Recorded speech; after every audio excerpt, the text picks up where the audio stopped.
Hey you guys, welcome back to the Jen Files. I am Jen and I'm here to give you an update of my 20 in 2020 Project Pan.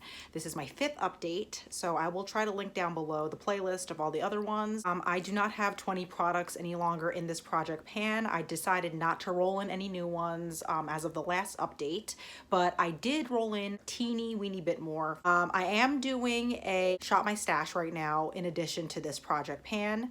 I am planning on doing a Project 10 uses and hopefully get those products figured out this week and have that video up because I want to see if I can hit 10 uses on some products by the end of the year, as well as wrap up this 20 in 2020 Project Pan by the end of the year. Let's start with the CoverGirl blush. I am trying to hit pan on Pretty Peach right here in the middle. This just has a dip, clearly. There is no pan here yet, but I did use it quite a bit. So there's a little bit of a dip like that way, you can see it. So no pan yet, but the dip is getting dippier. And I'm excited to see. I don't know if I'm gonna hit pan by the end of the year. I feel like blushes are tough. These blushes and powders, and they're the hardest to pan, man. And now I know, and I'm going to be smarter about that in the future and just have more realistic expectations knowing that. So that's the update with this blush right here. Lipsticks. So I have two. The Revlon in Nude Velvet in a really great formula. Pretty container. This is how much I have left of it now. And that's this current update. So I did use it up a decent amount. Like that to me is pretty good. That gap right there, you can see.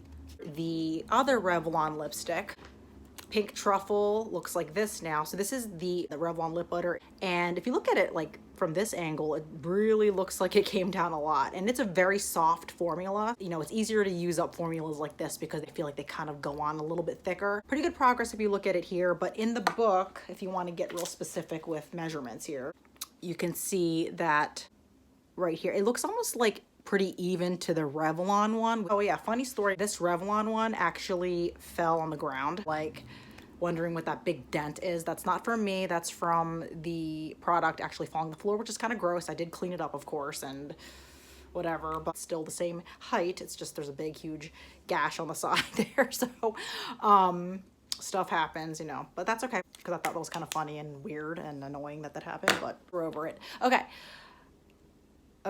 Let's move on to other products here. Oh yeah, the Smashbox Photo Finish Primer is finished. I can finally move this thing out. I actually finished this a couple weeks ago, so I was more than happy to peace out with this guy. It's like, I feel like they always give me Smashbox primers and like my samples whenever I get a sample, and I just don't think it's like that great. It's just like, I feel like very basic and standard. It doesn't do anything special.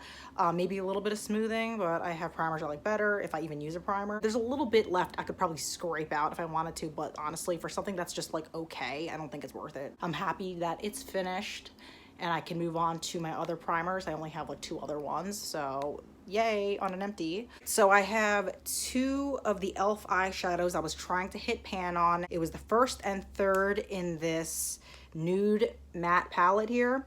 I always forget the actual name of this. I'll put it down below, but this isn't like the funnest palette of all time at all. Like it's like basic stuff. As you can see, the first and third one, no pan on those yet. There is a deeper dip. I have been using it pretty regularly, I guess, considering I do use them for blending out, so I do have a lot of opportunities to pull them out. But yeah, no progress yet. You can see the dip, and if I put it like to the side like that, you can kind of sort of see a dip there. Mats are hard. They are what I use for transition shades and blending and stuff like that, so they're gonna hit pan at some point. Hopefully this year, that would be cool. I did bring in 2 new lip glosses into this Project Pan. I don't know how successful I'm gonna be with these 2, but we'll see. This is the Buxom Lips lip gloss in the shade Dolly.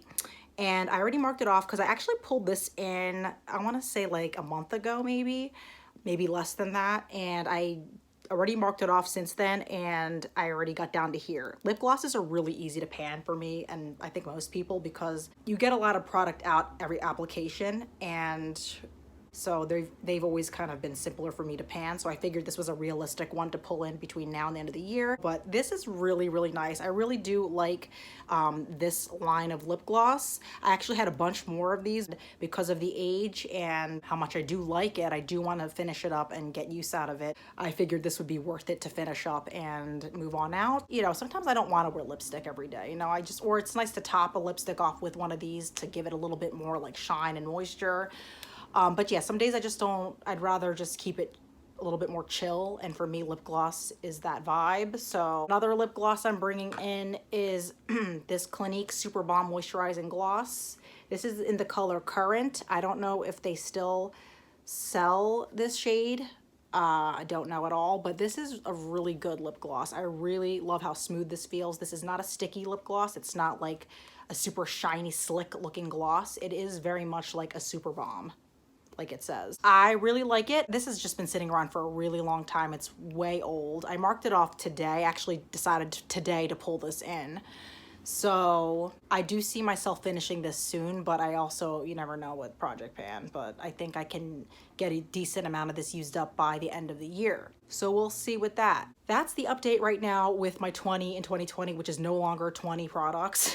It's definitely shrunk down, but I'm okay with that because I didn't want to roll in products I wasn't really going to get to use for this project. So if you want to see more Project Pan videos, if you want to see my Project 10 uses that I plan on doing, definitely subscribe and hit like to this. That helps my channel out a lot. And I really hope you stick around to see the other updates that I do and other projects that I plan on doing in the future. Have a great day, guys. See you in my next video. Bye.